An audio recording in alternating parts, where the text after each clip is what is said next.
I'm Bradley Verdell. You're watching Authors Recommend Books, Episode 2. Back with me is Mark Will, poet and author, and he's one of the authors in this book, Taiwan Tales 2. Tell us a little bit about this. Well, we're both in the Taiwan Writers Group, Taipei Writers Group, excuse me, but probably people don't know about that, so... Okay, well, Taipei Writers Group published its second volume of Taiwan Tales, and my story in here is called Notes from Underfoot, and it's narrated by a dog. Yeah. I'm going to review a book about dogs soon, and I want to get into that when we do that episode. Okay. Awesome. Well, just a quick reminder before we start, like last time, we're not making any money from this. The books that we recommend have not been, how do you say it, pitched to it. They're not sponsored, right? Like nobody says, hey, I'll give you some money if you recommend my book. That doesn't happen. Unfortunately, yeah. Wouldn't it be great? I mean, but pretty soon people will be paying me, the big bucks to, and then we'll have, we could have sponsored ads on the show. But for right now, there's no Amazon affiliate links or anything like that. If you buy the books because we recommend them, we don't get any money from that. We're not getting paid to promote them or anything. I will put the links to all the books, including Mark's books and my books, in the description. But if you click through there and buy them, I don't get anything from that. All right, I'm going to go first. The book that I want to recommend today, I'm going to do nonfiction again. You're going to do... Yours is fiction, right? Yeah. Okay, it is fiction. My book is Future Me. Put the book right here. Alcohol Mantle Lamps by Ron Brown. And this is actually book 8 in his non-electric lighting series. And this is a book, I guess it's kind of for like preppers and survivalists mainly, but it's also instructional for people like me who like old technology, like steampunk kind of technology. Right. And I got into this because one of the projects that I'm working on, which I think you've read part of, is about an expedition into a giant house. And a big theme of it is, well, they've got to have lighting.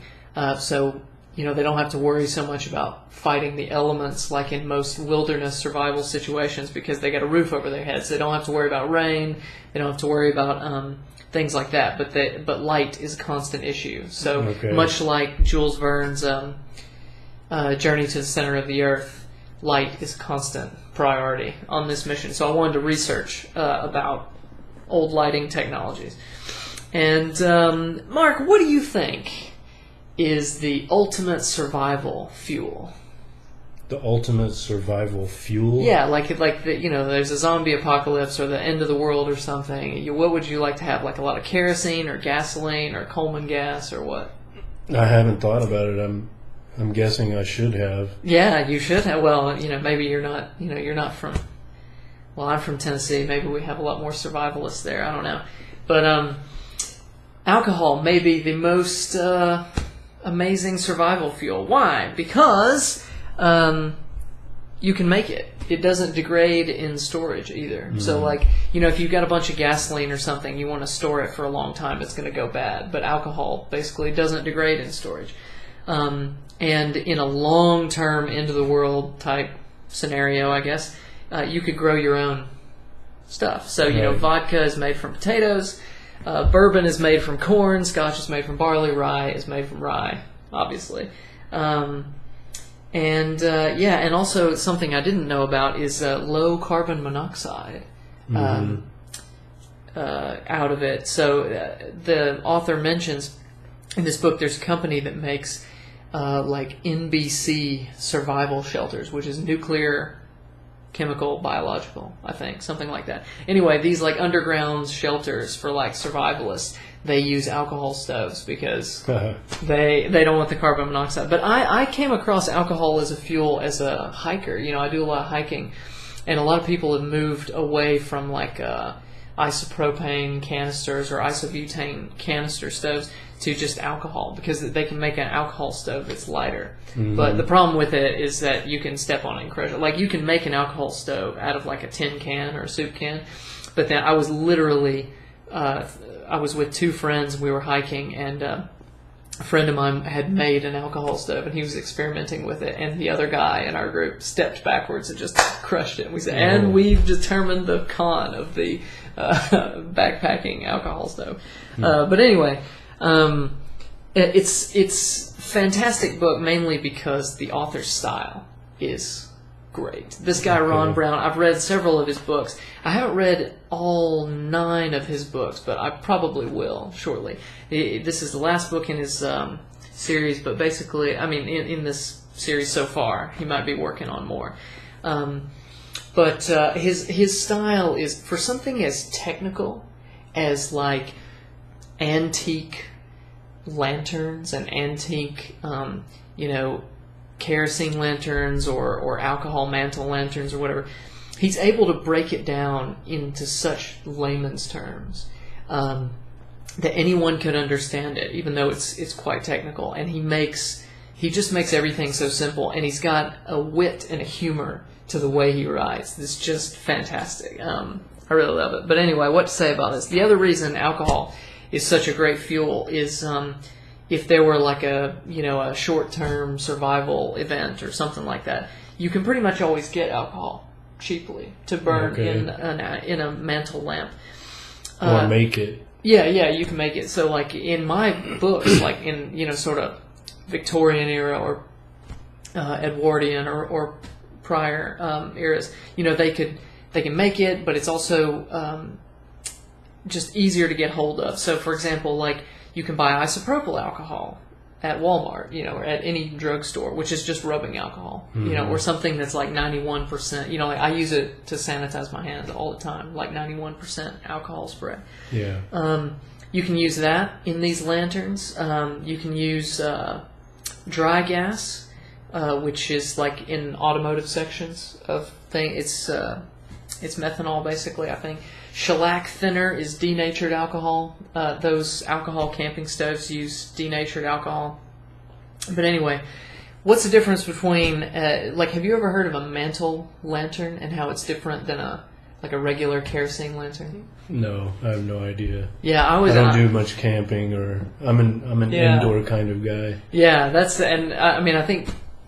even as a writer, it's like, it's really hard. How am I going to learn about lighting methods that would have been used, before electricity was common? Right. So like a kerosene lantern, you got like your Little House on the Prairie, Laura Ingalls Wilder style, lantern where it's kerosene lantern with a wick, and the wick is wide. It creates a wide flame. Okay, so in those lanterns, the light is coming from the flame itself. The flame is the light. But that's not how a mantle lantern works. A mantle lantern incandesces. So like a regular light bulb, right, the tungsten filament, it incandesces, right, as the electricity is passed through and it glows. Well, here's why mantle lanterns are so cool. So an alcohol flame is almost invisible. It gives almost no light, right? It just gives off heat. So imagine like a Bunsen burner or something in a lab. It's a little bit like a kind of a clearish blue flame, right? Well, so the mantle is like this webbing, like a sock, like a kind of webbing that goes over where the flame comes out. Okay. And this mantle, which used to be made of Egyptian cotton, but now they're made out of rayon. But I think in the early 1900s, they're made out of Egyptian cotton, soaked in rare earth solution. They used to use thorium, which is faintly radioactive. Now they use yttrium, which is another rare earth solution that's not radioactive. But anyway, that is soaked in it, and when the mantle burns off, it leaves this ash skeleton of rare earth, basically. And that, when it's heated, incandesces and glows, and it can give light on par with like a 100-watt light bulb. And these alcohol-type lanterns were basically never a thing in the U.S. They were a thing in Europe during the World Wars, because fuel was being rationed, right? So people couldn't get petroleum products, right? It was very hard to get anything petroleum. So they could use alcohol, though, for the reasons aforementioned. But yeah, what else? What were the other books in this series. This is the last one in the series. He's also written one about candles, oil lamps, kerosene pressure lamps, Coleman lanterns. He's got one all about propane called Propane for Preppers, which I've read. It's quite good. A lot of things. I mean, here in Taiwan, a lot of houses use propane. Does your house use propane? Do you have to get the big can brought to you? No. No, you don't? Okay. In my place, I do. So I'm actually dealing with propane in our kitchen and water heater and all that stuff. It's very common in Taiwan. You know, the gas man brings the giant cylinder. Right. And, yeah, it gave me a profound respect for how dangerous that stuff is. But anyway, so he tells you all about these lanterns, a bit about the history of them. He also has done a lot of experiments and stuff, and he will teach you how to convert a Coleman quick light table lamp to burn alcohol. Because again, these were never pretty much produced in the U.S. Mm-hmm. So if you want an alcohol mantle lantern and you're in America, you either need to buy a really, really expensive one on eBay that's like an antique from Europe. And there's one, I've just got it in my notes here somewhere. Oh yeah, he says in the book, this is a quote, it says, "The lantern pictured above," the book is full of illustrations, which is nice. "The lantern pictured above, a Primus model 1381, recently appeared on eBay. It received 30 bids and sold for $559, including shipping." So you're much better off making your own. So the book is also a bit of a shop project. And it's so well explained. You know, he tells you how to buy this lantern. You drill a few holes. You basically need a cotter pin, and good drilling skills, and the right generator for the lantern. And you can create your own butterfly valve to control the amount of oxygen that goes to it, and you can convert one of these lanterns to burn alcohol. And he explains that the reason why that's so easy is to get into the science of it. But again, he makes the science so easy. So like, what I've learned through reading his books, one of the things that I've learned is the difference between combustible and flammable. Do you know what the difference between those are? Of course I don't. Of course you don't. I didn't either, so that's why this book is handy. So basically, if the flash point, which is the point at which something will burn in the air, right, is above 100 degrees, it's combustible. So that's like safer fuel, right? It takes more heat. It's got to be a lot hotter before it ignites. So kerosene, obviously, which is why like diesel engines, you got to like heat it up in cold climates, right, to get it going, right? So gas, like Coleman fuel, which is white gas, is flammable because it will ignite at a much lower temperature, under 100 degrees, right? So if you've got a lantern like this Coleman quick light table lamp, it's designed to burn Coleman gas, white gas, right? So if you swap this flammable fuel for another flammable fuel, alcohol, that's basically, and I love the way he describes it in the book, it's like switching oak firewood for maple firewood. You know, it's not like if you're going to convert a kerosene lantern to burn, something that's flammable, that's a different process, right? Because it's really not designed for that, So that this is like, Threat has been detected. Oh, we've got a background noise here, but anyway, I thought it was very cool, fantastic book. What I love about it, he cites a lot of sources. This is exactly what I want out of a modern nonfiction book. It's short. You can read this book in maybe a day. Okay. It's short. It's full of links. Says, you want to see how this lantern works? Here's the YouTube link. If you're on Kindle, you just click the link. It goes straight to the YouTube video. He references a website called Lamp Guild. It's designed for people who call themselves lampers or people who are into antique lighting and lamps. And he says, this forum user is pretty much the expert on this. Take a look at the answers. He's sorted through and organized something like, just hundreds of pages of forum discussions on this website to get things out. And on top of that, He's got his own photos in there where he shows you exactly how to do these conversions. There's 2 other conversions. He shows you how to convert 3 lanterns, but the main one is the Coleman Quick Light lantern. Sorry to interrupt. You mentioned the links. Mm-hmm. Do you do most of your reading on the Kindle? Do you prefer ebooks to paperback books? Oh, that's a tough question. I prefer the Kindle in some ways. I mean, for this book, with all the links, how could you even have the same reading experience if it were a paperback? Yeah, what would that's you a good do? point. You'd have to type in every single website that he recommends. That would be annoying.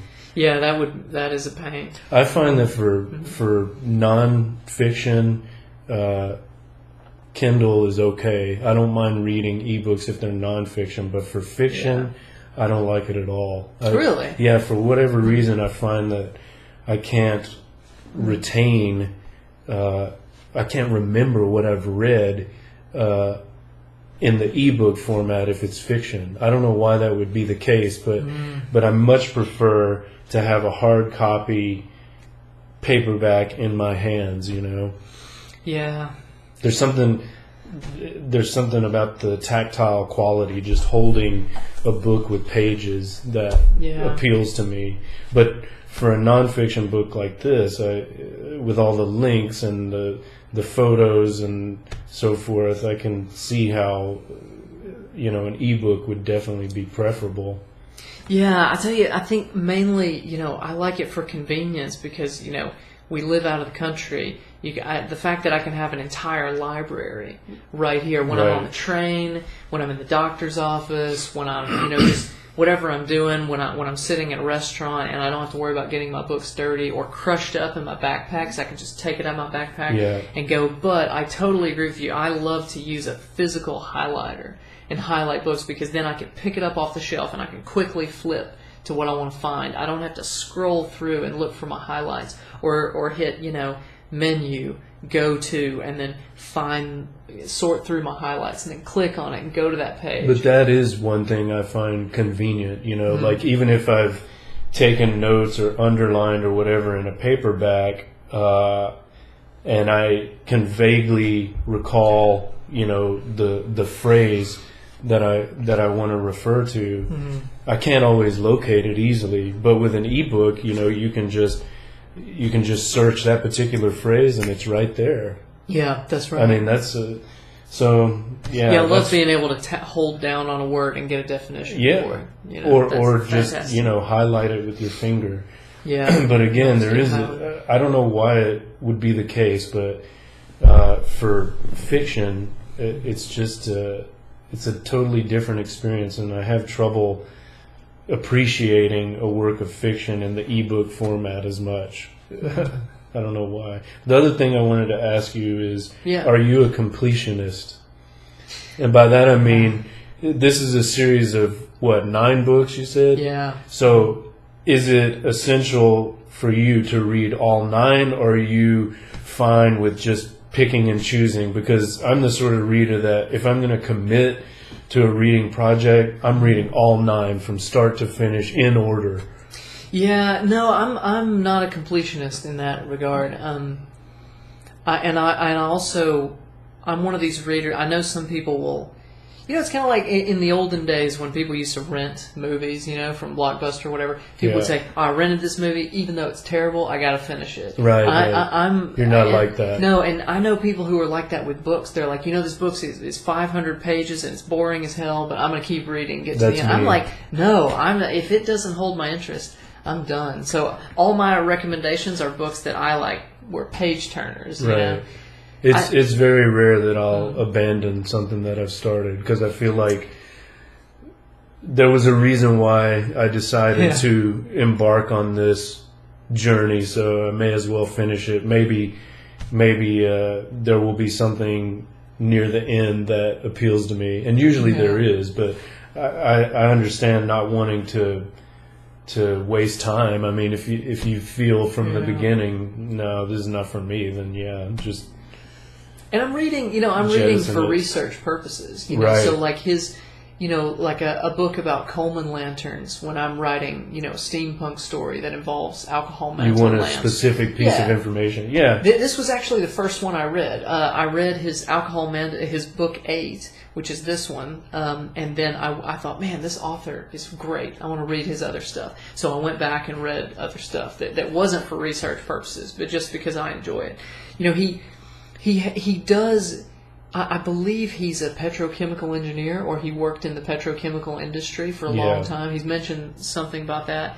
Don't quote me on that, but he seems to have a lot of experience in the field. But he's also so down to earth. He's like the kind of guy that experiments. So like what he did is like he got a carbon monoxide meter at one point, and he just tests all these different lanterns, and he gives you the whole setup. This is the experiment I ran. This was the result. He says the thorium mantles, if you can get a hold of them, they're not illegal, right? You can have radioactive thorium mantles. You can buy them, sell them. There's no restriction on it because they're faintly radioactive. He says, just don't eat it. Don't touch it and then lick your fingers. And he says, but look, I ran the experiments. Under these situations, the thorium produces more light, except in this conversion, and then the yttrium mantle produced more light. I don't know why. It's just what I found. Yeah. So he experiments with things, and he's so practical and down to earth. Yeah, I just thought, this guy can make something complicated but very interesting. It's kind of like steam engines. If you read about steam engines, it's very hard to understand what's going on unless you have pictures and video. It's very hard to use the medium of text to explain different parts of the evolution of a steam engine, right? I think this guy could do it. If he set his mind to, I would love to read a book about steam engines written by Ron Brown. I just think his stylistically, as far as nonfiction goes, this is perfect nonfiction. Just the right amount of history, just the right amount of photos, just the right amount of everything. And that's about it. And also like the cool illustrations that are like antique advertisements for like German or Swedish or whatever European alcohol lamps. Because these were things that people used in their home. They were like hanging, like ceiling lamps for your home. They weren't all designed for that, but I just thought that was so interesting. I knew about kerosene pressure lanterns that use mantles. I knew about a kerosene lamp where it's the flame itself. I knew about Coleman lanterns. I knew about, these different things. But alcohol as a light source for a really bright, light bulb bright mantle lantern. Fantastic. I knew nothing about it, of course. Yeah, I mean, and that's great because I want people to know about technology and how cool it is. I'm currently reading. Well, you can see it over there on the desk. I've got a huge book that's a brief history of technology, and I love this stuff. So, how will you incorporate this into your writing? Do you have any ideas about what you might do with this knowledge? Can you use it in any project you're working on? Oh yeah, absolutely. It's going into this steampunk book that I'm working on, which is tentatively titled "The Endless Manor." Okay. Yeah, you read pieces of that. Yeah. I was trying to determine, this was part of my research for, much like, Jules Verne, he gives his characters like a Ruhmkorff coil electric light, in several works, and he uses the, there's just a lot of cool technology put in there, and I thought, okay, what would be the coolest sort of 19th or early 20th century technology that I could give these characters, and also like what is actually the most efficient and logical thing for them to take. I love gear and equipment in my reading, and so that's about it for this. 5 stars, Ron Brown. I hope you're out there and see that. Maybe what I should do when I'm done with this video, I'm gonna contact the author and send him this video because, everybody buy his books. They're fantastic. Okay. All right, what do you got for us today? Well, I've got some strengthening reading. Strengthening reading. What on earth is strengthening reading? I'm glad you asked. So, strengthening reading is a phrase used by the German novelist Thomas Mann, author of The Magic Mountain, Nobel Prize-winning author. and it refers to the reading that writers do when they're working on a specific project. So actually, this book that you just discussed is strengthening reading for your endless mansion project. And so the strengthening reading that I've been doing is for a short story collection that I'm working on. You've read a few of the stories in that collection, Jigs and Tales of Baudry. Oh, that one, yeah. Some of which are dark and obscene and hilarious, which I always enjoy. Yeah. And so I recently picked up a short story collection by the French existentialist Jean-Paul Sartre. This is his only story collection. It's called The Wall. And so the strengthening reading is what we do when we're seeking inspiration for a particular project, or we want to read something that's thematically or stylistically or otherwise relevant to our project, right? Yeah. So I've been reading some short story collections that I think will help me to finish the project. So that's strengthening reading. Is it? But you mean thematically, not stylistically, right? It could be. I mean, it could be both. Yeah. I mean, I just know that there's certain works that I feel are similar in spirit, let's say, and I want to sort of absorb them and see how they influence the particular project I'm working on. So, I mean, our mutual friend, my editor, Pat Woods, who I'm hoping to have on the show soon, he talked about that when he wrote a story about, knights and chivalry, the sort of King Arthur tradition. He talked about, he just immersed himself in Mallory, of course. To get into that. I mean, if I was going to switch and start writing, something very young adult, of course, I want to read like a dozen young adult novels to get into the mindset. So that's strengthening reading. Oh, I learned a new term. Yeah, all right. I've been trying to create a meme online, #strengthening reading, but no one knows what the hell I'm talking about. Okay. Now they do. So I'll hashtag that later. Make sure to like and retweet. Okay, all right. For this particular project, I would say one of the major influences is Hemingway, his short stories, Chekhov, some of the stories of Charles Bukowski, and then I got a collection of stories by the Japanese author Kawabata, but also Sartre's only story collection, The Wall. So I'll just say that Sartre, to me, has been an important author. I haven't read him in years. Probably I haven't read any Sartre since I was, 16 or 17. But his novel, Nausea, which is an existentialist classic, that was one of the first really important books to me personally. Reading that as a 16 or 17-year-old had a profound effect on me, as did the other French existentialists like Camus, who I'll maybe discuss at a later date. There might be a book or two of his that I'd like to talk about, but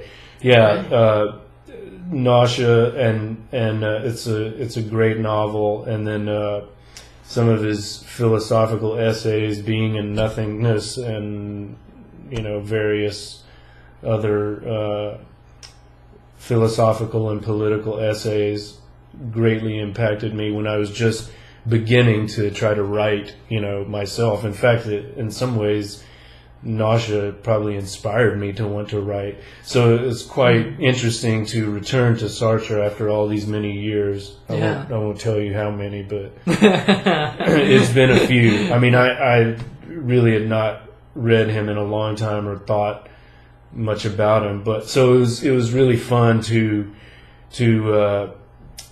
explore this short story collection. Would you say this is existentialist or philosophical or Yeah, political like the other stuff? yeah, definitely. People, the characters find themselves in extreme existentialist, isolated situations, and they're faced with difficult moral choices, and thematically it's quite dark and heavy. The first story in the collection is called The Wall, appropriately enough. Okay. And The Wall, it's set in the Spanish Civil War, and The Wall is the backdrop for execution by firing squad. So it's the wall that people are set up against before they're gunned down by probably Franco's forces, right? Like the main characters are prisoners. They're allied with the resistance, and they're in, I guess, one of Franco's prisons, and so it's what they're thinking about and what's happening to them before they're executed. And then something when you're up against the wall of death, like when you're up against the wall means behind you is the backstop, so that the bullets don't. Wow, that's right. So intense.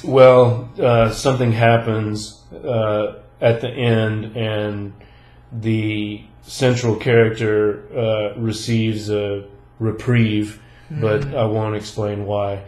You have to read it. But it's an excellent 5-star story, as is the third story in the collection is called Erostratus. Now, have you heard of him, Erostratus? I have not. So he was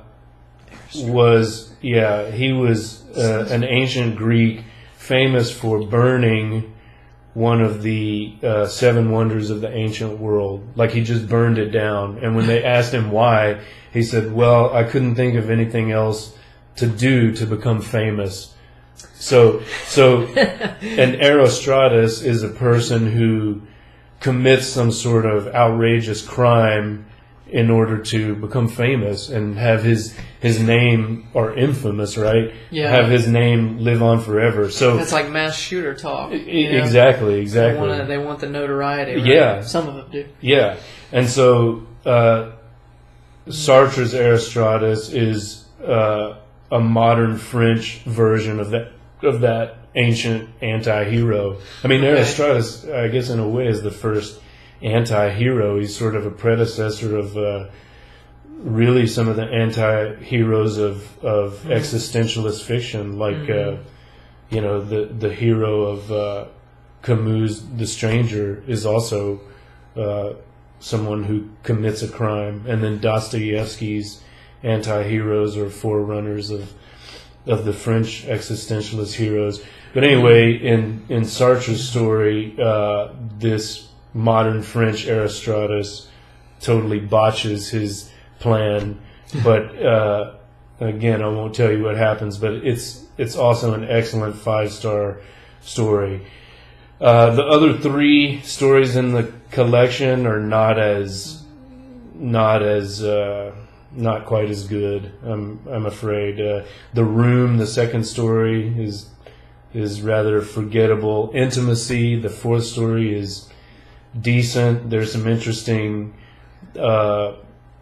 discussion of unusual romantic and/or sexual relationships, some sexual deviance, which I always appreciate. Yeah, it's always interesting to read about, but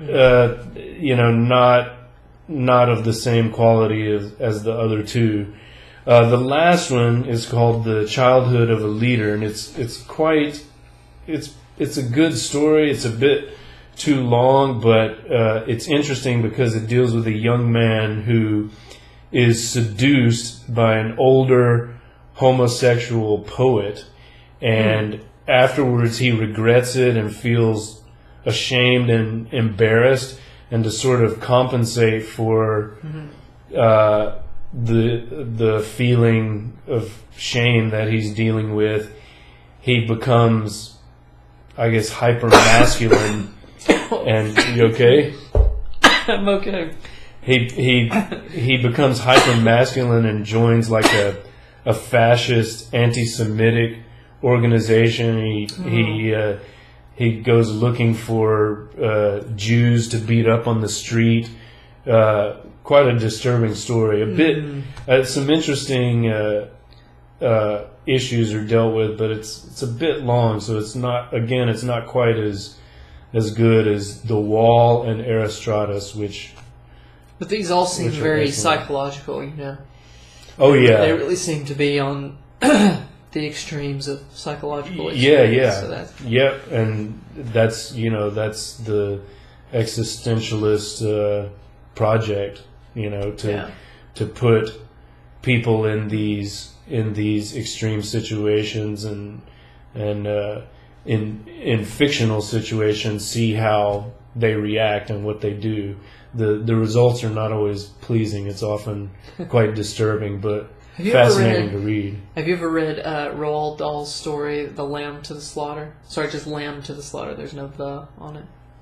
Is this about the wife that kills her husband with the frozen leg of right? And the police. Yeah, I think I did read that at one point. Yeah, that just comes to mind as one of those psychological scenarios that seems, it obviously could happen, but it seems so out there in the realm of the strange. So I think that kind of reading is very interesting because it makes you think. I think books that make you think deeply and philosophically, have incredible value. And as you know, I enjoy transgressive literature, reading it and writing it. You have to define that because I don't think that is a well-known term. What is how would you define transgressive? Well, it's a genre that tests limits. It is not afraid to deal with taboo subjects, and so it's sort of expected that some readers will find it offensive, but it doesn't hold back. It pushes forward and explores those issues regardless of what people may think. So it's the sort of things. I just have to say, so many things from the past would have been considered transgressive in their day, and now they're seen as... Now they're classics. Yeah, a classic, ahead of their time. Well, like Poe, for example. Yeah, Poe, D.H. Lawrence. He's read by... And Lawrence, they're read by, school children. Yeah, Lawrence, not so much, maybe no. Young children, but Poe is read in, middle schools and high schools. Yeah, and at the time, these people are seen, some of them, their books are banned, or they're seen as moral outcasts, in their society. So it's those standards always change. So so maybe transgressive literature plays an important part. I think it pushing boundaries. It's pushing. Yeah, it's transgressing boundaries and pushing boundaries. Yeah. Now sometimes the experiments don't work out that well, but that's the risk you have to take. Yeah.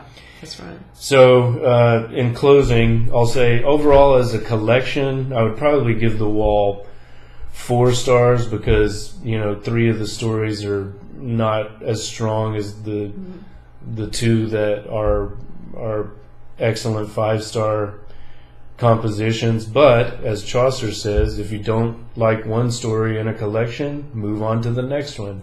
If you don't like what's on this page, turn the page. So it's like in albums, you do music, so you can't have an album of 12 number 1 hits, except for our anthology. Well, I say our, I don't have a story in this anthology, but except for the Taipei Writers Group anthology, every single story. That's right. Is mind-blowingly good, right? And my album, all 9 songs, all 9 solid songs, gold, just platinum. I believe it. Yeah. Okay. What are you working on recently? Well, Jigs and Tales of Baudry at the moment. Okay. I want to try to finish this story collection, get it out sometime before the end of the year. All right. Well, there you go, folks. If you want to read Mark's writing or my writing, links are in the description. You've got 2 recommendations. Again, another nonfiction, another fiction. We're all over the place. So far we've done sailing, we've done Norse mythology, antique lanterns, and transgressive literature. So come back and see us next time. Make sure you subscribe to the channel. If we get 1,000 subscribers, we unlock new YouTube powers. They've really raised the limits. It used to be that you just had to make a few videos and not break any rules, and you had all this access to all these tools. Yeah. Now I've got to get 1,000 subscribers to unlock the next level. So like this video, share it with all your friends and all your enemies.